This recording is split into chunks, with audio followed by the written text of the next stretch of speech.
Assalamualaikum warahmatullahi wabarakatuh. My name is Siti Holiday Rahma. I am from class TBI 5C. My name number 221230070. Okay, here I will discuss about understanding Islamic philosophy and education. Baiklah, di sini saya akan membahas mengenai memahami filsafat Islam dan pendidikan. Jadi yang pertama yaitu konsep dasar filsafat Islam. Yang pertama membahas tentang definisi dan tujuan. Oke, ketika kita membahas tentang filsafat Islam itu sama saja kita seperti membahas filsafat agama. Karena di dunia ini tentunya berbagai aneka ragam agama dan setiap agama tentunya memiliki pandangan, penamaan, serta penggunaan yang beda terhadap filsafat itu sendiri. Dilansir dari salah satu jurnal, filsafat Islam yakni mempunyai arti suatu jalan atau usaha menguraikan kenyataan bahwasanya ada ajaran agama Islam yang diturunkan oleh Allah Subhanahu wa taala dalam bahasa keilmuan yang dapat diterima oleh akal dan pikiran manusia. Selanjutnya yaitu tujuan filsafat Islam. Nah, jadi tujuan filsafat Islam salah satunya adalah untuk memberikan pemahaman yang mendalam kepada manusia tentang Allah Subhanahu wa taala dan alam semesta. Nah, selain itu tujuan filsafat juga mencakup pencarian kebenaran yang universal dan abadi.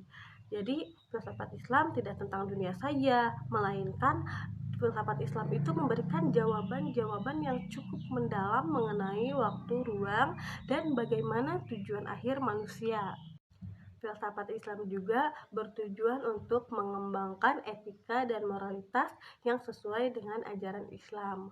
Para ulama filsuf seperti Al-Ghazali dulu pernah membuat sebuah buku berisi tentang etika yang dimana ditujukan untuk membimbing manusia dalam menjalani kehidupannya agar sesuai dengan ajaran Islam, bermoral dan harmonis dengan nilai-nilai Islami.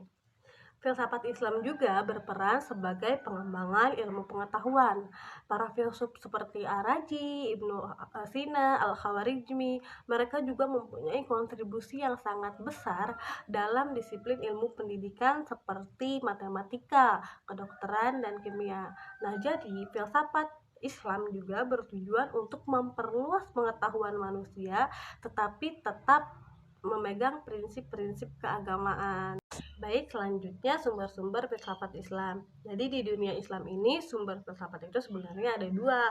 Yang pertama ada sumber normatif dan yang kedua yaitu ada sumber historis. Nah, jadi kita yang pertama dulu yaitu sumber normatif. Sumber normatif itu berasal dari Al-Quran. Karena Al-Quran itu sebagai hudan, yaitu petunjuk bagi manusia. Maka dari itu Al-Quran menjadi sumber yang utama dan pertama. Bisa kita contohkan pada surat Al-Alaq ayat 1-5. Di situ jika digali lebih dalam, maka arti-artinya adalah jadi 3 kata: baca, mengajar, dan mengetahui. Maka 3 kata itu adalah sangat mempunyai kesamaan dengan pendidikan. Dan jadi dalam artian surat Al-Alaq tersebut dari ayat 1-5 minta untuk umat Islam untuk menjadikan konsep pendidikannya. Baik, sumber yang kedua yaitu adalah sumber historis. Sumber historis yaitu sumber berdasarkan sunnah. Nah, seperti konsep pendidikan yang telah diajarkan oleh Rasulullah yaitu adalah tanpa batas atau pendidikan hingga sepanjang akhir hayat.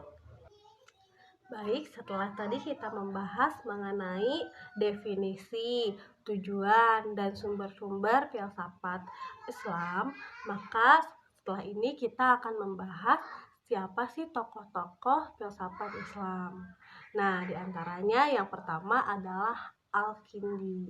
Al-Kindi lahir pada tahun 187 Hijriah atau 801 Masehi menurut para ahli.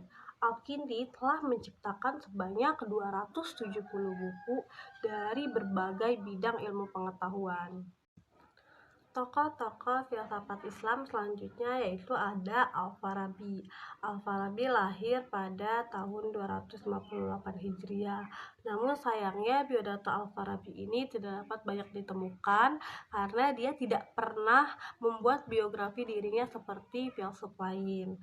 Yang selanjutnya itu ada Ibnu Sina. Ibnu Sina selain menjadi tokoh filsafat Islam, ia juga fokus di bidang kedokteran, matematika, sastrawan.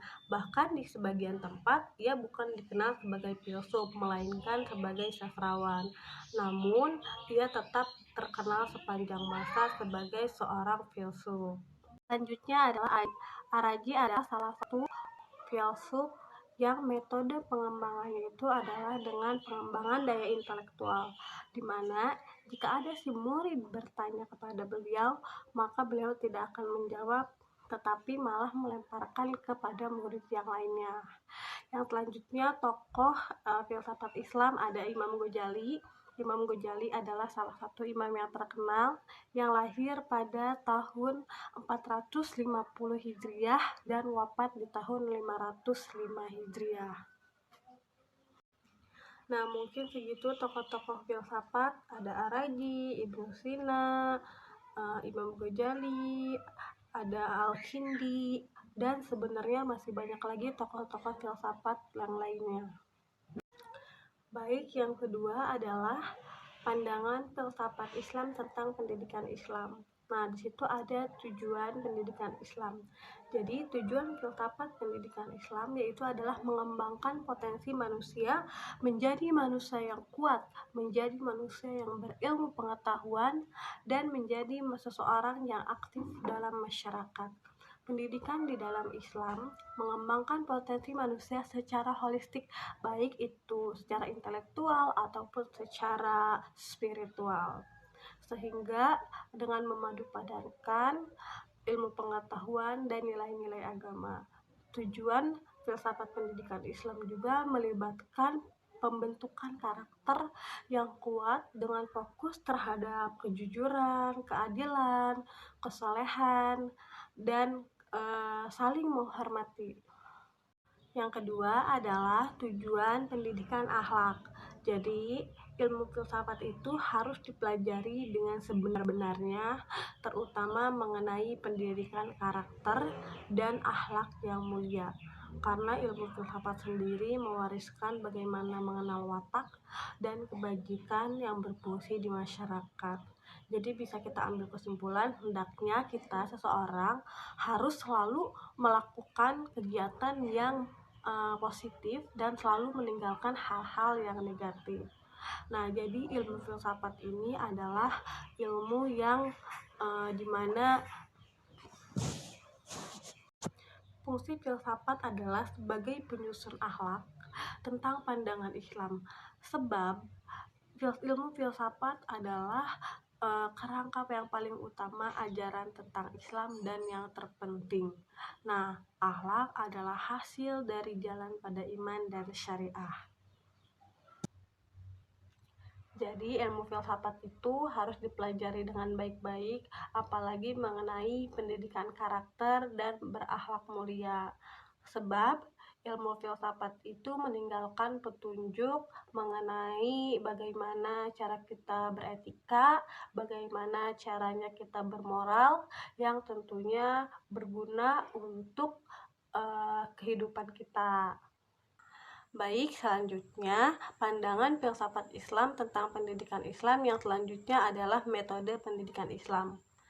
Ketika saya membaca dari salah satu jurnal bahwasannya metode pendidikan Islam itu adalah salah satu jalan atau salah satu cara di mana untuk menyampaikan bahan atau menyampaikan materi kepada pendidik, bahan ajar materi pendidikan Islam kepada pendidik, agar pendidik tersebut mempunyai dan menanamkan kepribadian Muslim. Ada satu pendapat lagi yang mengatakan bahwasanya metode pendidikan Islam itu adalah proses bagaimana cara penyampaian bahan ajar menuju tujuan pendidikan Islam yang didasarkan pada pandangan tertentu.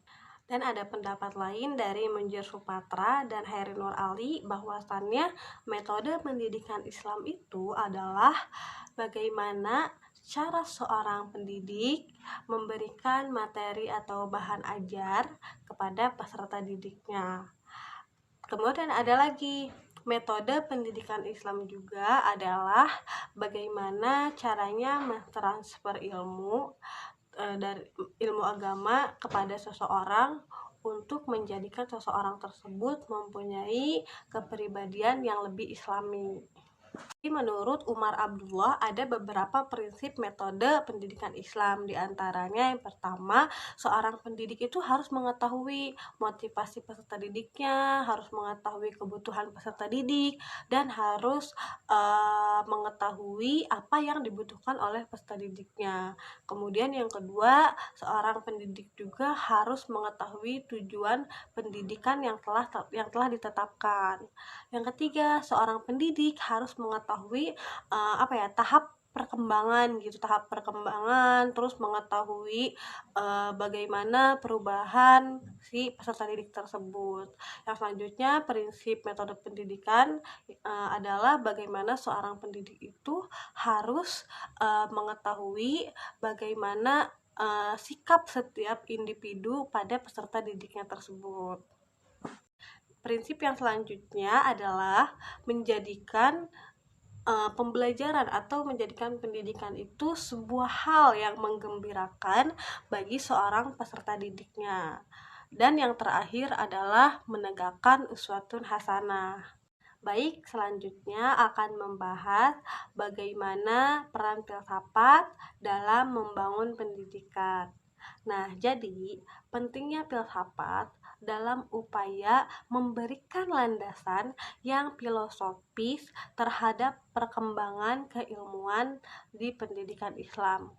Nah, di dalam pendidikan Islam tentunya membutuhkan suatu pemikiran yang dimana pemikiran tersebut itu agar menciptakan sesuatu hal yang baru dan sudah teruji kebenarannya secara logis. Baik, pada bagian selanjutnya di sini saya akan menjelaskan bagaimana penerapan nilai-nilai filsafat Islam dalam pendidikan. Nah, sebenarnya ini sangat berperan penting. Di sini saya akan menyebutkan nilai utama filsafat Islam yang diterapkan dalam pendidikan. Yang pertama yaitu tauhid, di mana pendidikan Islam itu berdasarkan landasan tauhid atau keesaan Allah. Jadi, ketika kita mempunyai ilmu, itu kita tidak hanya mempunyai sekedar ilmu, tetapi juga harus mempunyai iman, agar ketika kita mempunyai ilmu, kita tetap mengingat kekuasaan Allah, dan ketika mempunyai ilmu, tidak dipakai hanya kepentingan duniawi saja, tetapi juga untuk lebih mendekatkan diri kepada Allah, dan juga untuk bekal kita dunia juga akhirat. Baik, penerapan nilai-nilai filsafat Islam yang diterapkan pada pendidikan. Yang kedua adalah pada adab, di mana adab ini menjadi salah satu utama untuk membuat individu yang berkarakter dengan nilai-nilai kejujuran, kerendahan hati, mempunyai rasa tanggung jawab, dan berbudi luhur untuk membentuk karakter siswa yang bermoral dan beretika. Karena di pendidikan Islam bukan saja hanya fokus pada prestasi akademik, tetapi juga di pendidikan Islam itu fokus bagaimana bermoral dan beretika, dan juga fokus kepada bagaimana caranya si orang tersebut mempunyai perilaku yang baik dan berakhlak mulia. Yang selanjutnya adalah penerapan nilai-nilai filsafat Islam dalam pendidikan, yaitu adalah keseimbangan. Jadi di mana seorang siswa harus mempunyai keseimbangan, harus bisa seimbang antara ilmu agama dan ilmu dunia, antara aspek spiritual dan material. Jadi siswa itu harus mempunyai keseimbangan agar dia bisa melihat perspektif dalam berbagai kehidupan. Okay guys, that's all for me. If friend want to ask question, please fill in the commenter column. See you next time. Wassalamualaikum warahmatullahi wabarakatuh.